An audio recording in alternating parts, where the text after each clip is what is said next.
What up, Dokkaners? The World Tournament number 46 is coming to global tonight. We are going to be jumping into 3 days of excruciating. Actually, it's not going to be excruciating for most of you. For the 10 people watching who try to rank top 50 in these videos. Actually, I feel like there's more of you hardcore players who watch my videos. So for the small percentage of you hardcore World Tournament players, it will be excruciating. But for the rest of you, it won't be bad at all. But this is good news because it means 50 free stones are headed your way this World Tournament weekend. So in today's video, we're going to be discussing several things. Number one, what the new units are and what they do, their EZAs and whatnot.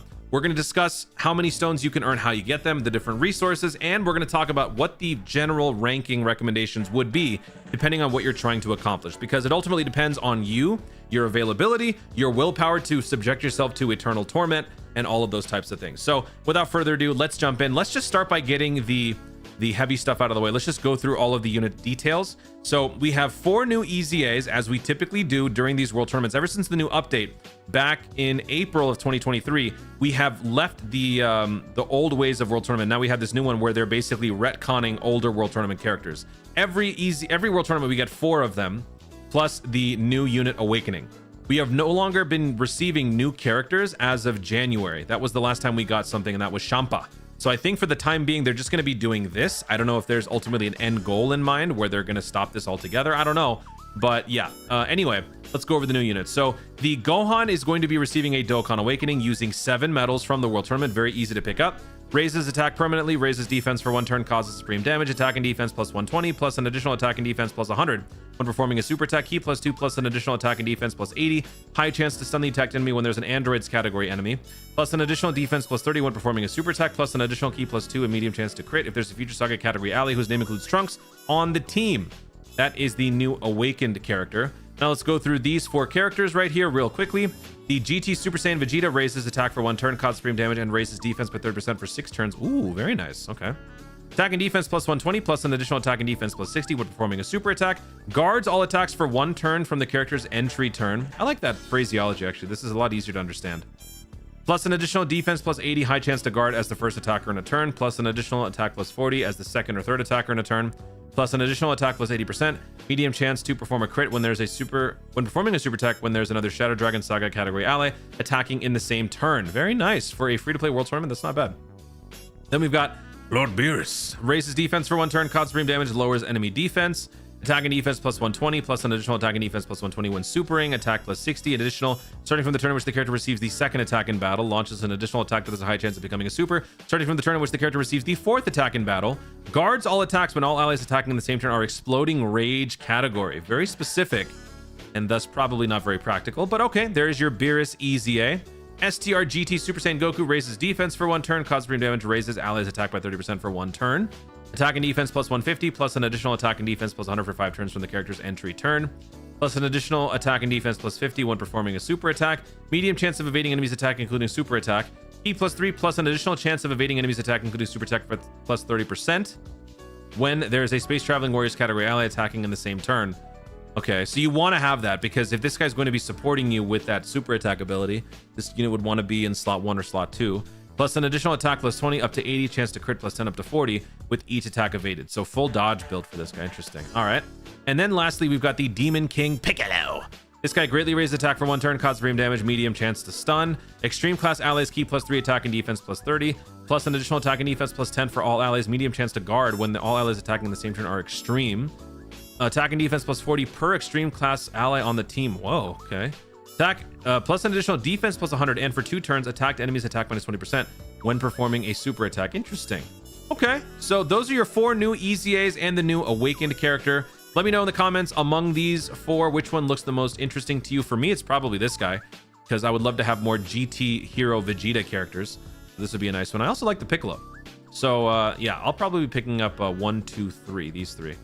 Now let's talk about the World Tournament itself. How do you get 50 Dragon Stones? I've been saying this, 50 Dragon Stones, 50 Dragon Stones. How do you get those 50? Let's go through the missions right now just to quickly go over how you get all 50. So when it comes to the 50 Dragon Stone count, I don't even incorporate the local ranking reward, so that's a bonus. So if you are doing all the missions and you get local rank 1, you get 57 Dragon Stones, which is spectacular. But, you know, assuming you don't hit these, you would still get 50 if you do all the missions. Missions stem from just getting wins, ranking in certain tiers, which is very easy, score, accumulative score, which is very easy. The toughest one will probably be consecutive wins, but in terms of stones, the highest amount of wins you would need would be 15 in a row. I would recommend you try to go for the 20, but if you're playing at your own pace, because you're not a hardcore World Tournament player, even this isn't a problem. You just got to pay attention. So let's go through all of these wins. We got 1, 2, 5. Okay, 5 from right there. 6, 7, 12, 17, 18, 19, 22, 24, 27, 29, 32. Did I miscount? I feel like I miscounted. Let me try that again. 1, 2, 5. I won't do this again, I promise. 5, 6, 7, 12, 17, 18, 19, 22, 24, 27, 29, 32. I didn't mess up. 32, okay. 33, 35, 40. I didn't mess up. I assumed I committed a Toon-L, and by doing so, I created a Toon-L. The irony is horrible. All right, so 40 plus this one makes 41. So 41 Dragonstones are obtainable through one-off missions. Then you've got the daily missions. You get 1 Dragonstone, you get 1 Dragonstone, and you get 1. So 3 stones per day, 3 days for this World Tournament. So that's 3 times 3, that's 9.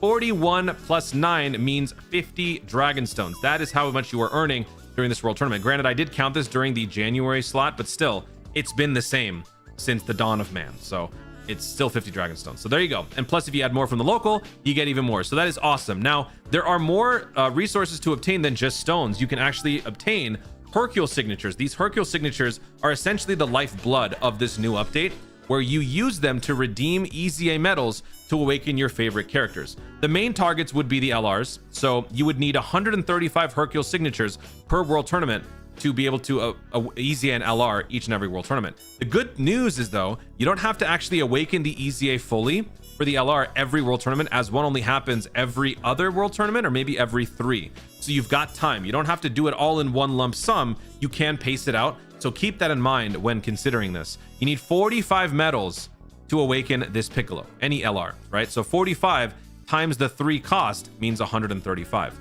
So that kind of puts into perspective what you need for that. If you are trying to EZA a TUR, I believe it costs you 115 medals.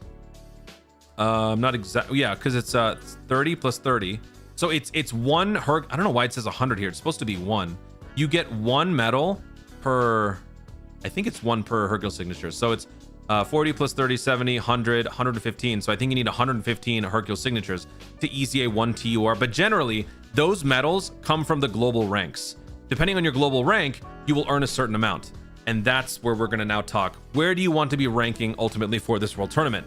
I can't tell you specifically how hard you're going to be going on this World Tournament. It is a time commitment. It is a stone commitment. It is a stamina commitment. So depending on where you're trying to rank, it will require more time. The higher ranks require the strongest wills, all right? Just listen to Thanos. So if you're trying to go crazy, prepare for a grind fest, prepare to spend a lot of stones, prepare to spend a lot of time to get more rewards. I've put these into little benchmarks to kind of understand how much it's going to take. If you want to get all 4 TUR EZAs every single World Tournament, spoiler alert, you won't, because the top 10 people on the planet can only accomplish such a feat. I cannot do it. You cannot do it. Nobody can do it except for those 10. I know I'm being very, very grim here, but it is what it is. I was hoping that these bozos would change that, because top 10 is pretty ridiculous for this sort of exclusive barrier. But then again, it's probably better that they do it for something like this with essentially low tier characters, as opposed to something like summonable Dokkan festivals, right? So yeah, if you hit top 10, you get 60, 160, 120, 120. And as you can see, that is 4 times the amount that's needed to EZA one of them. 60, or this is 15, 40, 30, 30. So yeah, that's not going to happen for you. What's more realistic for you is going to be something down here. If you rank in the top 2,000, you can EZA 3 TURs. Now, this is just simply talking about the medals that you earn from the ranks. It doesn't involve how many Hercule signatures you receive, or how much you are spending for LR EZAs, or maybe you are spending some of them for extra copies of these medals from the shop. Because if you go at a certain pace, you could end up forging a 4th EZA set every 3 or 4 World Tournaments, depending on how hard you go. So if you do try to religiously stay on top of this stuff, every interval, every regular amount of world tournaments, you will create an extra one. Sort of like that like you buy 10 subs, you get the 11th sub free. So each sub you buy is basically like a fraction of it. It's kind of like that. I'm not going to keep doing math analogies here. We're not doing this. So let's just continue here. If you rank in the top 50,000 on the planet, you will earn enough to easy 2 TURs. I think this is probably the most realistic because 50,000 is all the way down here. So it's much easier to maintain. It's also less of a time commitment, and you will still be able to easy 2 of these characters. So depending on which ones you want, that can be the ones that you focus on. Actually, this is not a good one to look at. So, you know, really take the time to look over which ones are going to be easying. This is the one advantage that Global has over JP for the time being until we go into full synchro. If you do look ahead at other characters that have received EZAs, maybe those are the ones that you want to look at, right? So maybe you're trying to put together a strong Android Cell Saga team, and this Super Trunks that JP just received could really hit the spot for your team. So instead of, and maybe you're, you know, like a top 500,000 player who doesn't spend a lot of time on World Tournament, maybe it's not necessarily the time for you to be investing in some of these characters that are coming up. Instead, save up your energy, save up your resources for that eventual Trunks EZA. So you really got to think about what you want. In these Hercule autograph shops, they will update it regularly with the newer characters that are receiving EZA so that you can buy the copies from here using those signatures if you choose. So this will also be a nice way to kind of help keep you guys somewhat up to date. And then lastly, if you want to rank easy only one of them, you'd have to hit top rank 300,000, which is a very easy and I mean, basically the bottom of the rank, right? If you want to at least get something, you have to hit 300,000, or I guess 400,000. It's not 300,000. It would be rank 400,000 to be able to easy A1. So that is the lowest point that you'd want to go if you want to just easy A1. And honestly, some of you might just do this. You won't get as many tickets, you won't get as many Hercule statues or nearly as many rewards. As you can see, it obviously scales up considerably as you move up the ranks. The cutoff point for hidden potential orbs, I think, is 2,000. Let's actually see. So if we go down here, yeah, I think it is. So the top 1,000 players on the planet receive hidden potential orbs. For people like me, that matters. For maybe you guys, it doesn't. But that's kind of what I consider when I'm looking through this, because this matters to me and these matter to me. So that pretty much gives you a layout, an idea for how this World Tournament is going to go, how these typically go. A couple more facts for you. You get 90 of these Hercule signatures in local rank 1 to 3, 70 in 4 to 10, 60 from 11 to 20. You get 60 from World Tournament missions if you complete all of them. You get 9 from 3 days of daily missions. So these are the 3 various totals that you can accumulate if you are ranking among the top 20 locally. And as I said, this is a much easier section to be in because local brackets are simply random. And if you're paired up with much more casual players, which typically happens when you start the World Tournament run a lot later, it will be much more lax and a lot easier for you to maintain a local rank 1 or whatever. And you need 135 of these Hercule signatures to easy A1 LR. So if you rank top 10 locally, you will obtain enough Hercule signatures to easy A1 LR. If you rank top 11 or below or local, you will not have enough. So that's kind of the idea there. If you rank as low as top 20 local and complete all missions, you will earn enough to easy A1 TUR. So I tried to give you guys a bunch of different conditions for various goals that you might have in mind. But again, it really just depends on who you are, what you're trying to do. So hopefully this was enough and I rambled long enough and stuttered enough to keep you guys up to date. So that is it. You probably won't be hearing from me much for the next few days because stupid World Tournament weekend is going to be a drag for me. But the good news is I will still be uploading content both on this channel and on the second one. Make sure you guys subscribe to Turame because the series finale for my first series is coming up very soon. Guys, thank you so much for watching. If you enjoyed the video, be sure to leave a like down below. Let me know in the comments your thoughts on World Tournament. How far are you planning on going for this current World Tournament grind? Which of the easiest looks most enticing to you? And do you like Spider-Man 2? Let me know in the comments down below. Also, be sure to subscribe for more dope content in the future and click the notification bell so that you let YouTube know you want to see more of my stuff. Do it. Subscribe to the second channel, please. It means a lot to me. Thank you. Thank you so much for watching. Stay tuned and always remember to Dokkan responsibly. Bye-bye.